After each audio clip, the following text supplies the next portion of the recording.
Sebelah sini. Oh ya. Baik, Bismillah. Assalamualaikum warahmatullahi wabarakatuh. Sebelumnya, terima kasih kepada Pertamina yang telah menyelenggarakan Tam Muda Sit and Clean pada tahun 2022. Pada kesempatan kali ini, yang telah memberikan banyak kesempatan kepada generasi muda untuk mengembangkan kreativitasnya, untuk mengembangkan ide-ide yang dimiliki sebagai salah satu upaya untuk meningkatkan perekonomian dan membantu mengembangkan teknologi yang sudah ada.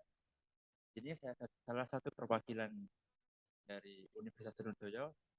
Perkenalkan, nama saya Rio Fendi Arsyadsa sebagai ketua.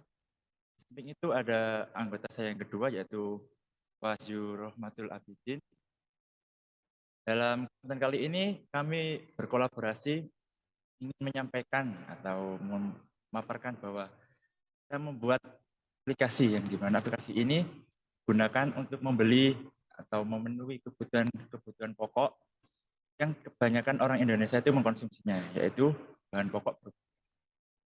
Pada kesempatan kali ini, saya akan mempresentasikan tentang pemanfaatan aplikasi BuyRich sebagai upaya mengatasi ketergantungan petani kepada tengkulak.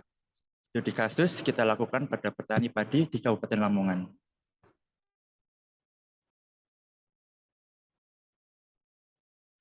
Untuk yang pertama yaitu mengenai produk. Produk kami yaitu berupa BuyRich. Ini sebuah sistem dari aplikasi yang mana aplikasi ini membantu para petani untuk menjual hasil panennya, yang mana hasil panen dari para petani ini mayoritas tidak stabil. Kebanyakan dari petani itu hanya tergantung kepada satu tengkulak saja. Jadi suatu ketika petani itu mengalami kenaikan harga pada produksinya, kemudian mengalami perubahan musim, sehingga semua biaya yang dikeluarkan itu relatif lebih besar ketimbang harga jualnya yang mereka jual kepada tengkulak. Dalam hal ini, pihak dari petani akan sangat dirugikan ketika tengkulak itu hanya memberikan harga yang relatif sama setiap tahunnya. Meskipun itu kita memiliki beberapa kendala yang tengkulak itu tidak mau tahu kendala yang kita hadapi. Nah, dari sinilah kemudian tercetuslah ide dari BuyRich, yang mana kita akan menjual hasil panen dari para petani yang bisa disebarluaskan kepada semua konsumen yang ada di Indonesia.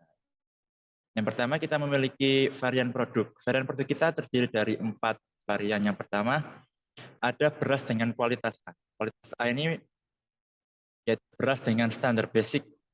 Maksudnya apa sih standar basic? Jadi standar basic itu beras yang kualitasnya itu masih di bawah standar. Sehingga beras ini tuh harganya relatif lebih murah ketimbang beras-beras yang lainnya. Nah, ini atau lebih mudah dikonsumsi bagi masyarakat kalangan menengah ke bawah karena harganya juga relatif lebih murah sehingga tidak memberatkan pada pengeluaran dari rumah tangga tersebut. Kemudian yang kedua ada beras dengan varian B, yaitu beras dengan kualitas standar. Nah, di beras ini tuh mulai ada upgrade ya kualitasnya, dari segi ketahanan basinya, mulai dari segi warnanya itu sudah lebih baik daripada beras kualitas A. Nah, beras kualitas B ini dijual di kisaran harga 7.000. Jadi ketika kita dapat dari petani sudah dalam posisi beras, kita menjualnya per kilonya itu 7.000 lah. Beras seperti ini itu cocok dikonsumsi bagi masyarakat di sektor industri makanan. Jadi di sektor industri makanan itu bisa menggunakan beras kualitas B. Mengapa memakai beras kualitas B? Ya karena beras ini itu sudah layak untuk dikonsumsi secara massal, secara bersamaan. Kemudian yang ketiga yaitu ada beras dengan kualitas C, yaitu kualitas tinggi. Kualitas tinggi ini sudah mengalami peningkatan mulai dari rasanya yang lebih pulen, aromanya yang lebih wangi, kemudian teksturnya yang lebih enak untuk dimakan. Nah, beras ini dijual di harga 8.500. Adapun target pasar dari beras ini yaitu masyarakat di kalangan menengah ke atas. Kemudian yang terakhir yaitu beras dengan kualitas D, kita jual di harga 10.000 per kilonya. Beras dengan kualitas premium ini biasanya kita menargetkan untuk sektor industri makanan, hotel, kemudian tempat-tempat wisata yang mana notabene itu tamu-tamunya itu kebanyakan tamu-tamu yang dari kalangan tinggi. Otomatis mereka akan menjaga standar tempat wisatanya, standar instansinya untuk menarik konsumen dari kalangan tinggi. Oleh karena itu, beras dengan kualitas premium ini kita peruntukkan untuk tempat-tempat yang memang menampung tamu-tamu dengan kualitas premium juga. Kurang lebih seperti itu. Masuk ke model yang kedua yaitu model bisnis ya. Jadi di model bisnis ini ada 3 kriteria. Yang pertama kategori produk. Jadi produk produk kami itu merupakan produk jualan produk jual beli online, di mana kita itu menjual beras yang kita dapat dari para petani, kemudian kita membeli beras dari para petani, kemudian kita menjualnya kepada para konsumen yang ada di beberapa kalangan.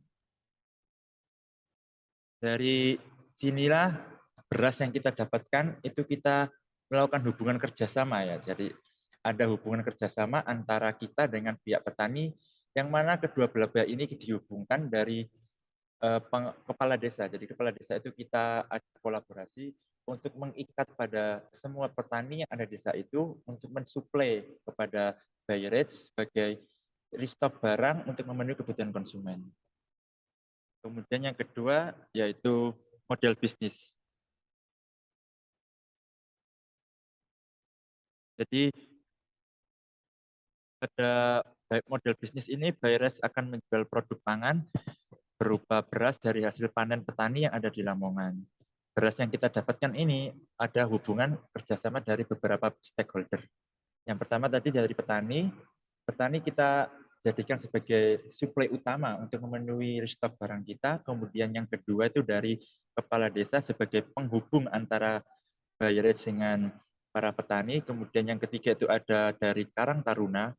Kenapa kita mengambil dari Karang Taruna? Karena di Karang Taruna kita memanfaatkan potensi anak-anak muda, potensi generasi muda, yang mana notabene mereka itu lebih aktif dan lebih fasih menggunakan media sosial. Nah, dari segi interaksi menggunakan media sosial ini, produk Bayret akan lebih mudah untuk dikenal, kita akan lebih mudah branding dibandingkan dengan menggunakan pemasaran yang lain. Kemudian yang ketiga yaitu fungsi Bayret. Bayret ini digunakan sebagai penghubung antara konsumen dengan produsen. Jadi kita tuh mempertemukan konsumen yang jauh kepada produsen petani yang ada di desa-desa. Jadi sebelumnya kan petani itu menjual produknya melalui beberapa perantara, melalui tengkulak atau pengepul, kemudian pula ini mendistribusikan ke distributor-distributor lain sehingga barulah sampai ke pada konsumen. Nah, dari range antara petani dengan konsumen ini ada perbedaan harga yang sangat signifikan. Jadi petani itu dibeli dengan harga yang sangat murah, kemudian dijual dengan harga yang sangat tinggi. Nah, untuk memutus kesenjangan ini, maka buy rate diperuntukkan untuk meningkatkan harga jual dari petani. Jadi petani itu akan langsung menjual hasil panennya yang lebih bermutu, lebih berkualitas kepada konsumen yang membutuhkan beras. Kemudian yang ketiga yaitu metode penjualan. Karena sistemnya ini berbasis jual beli online,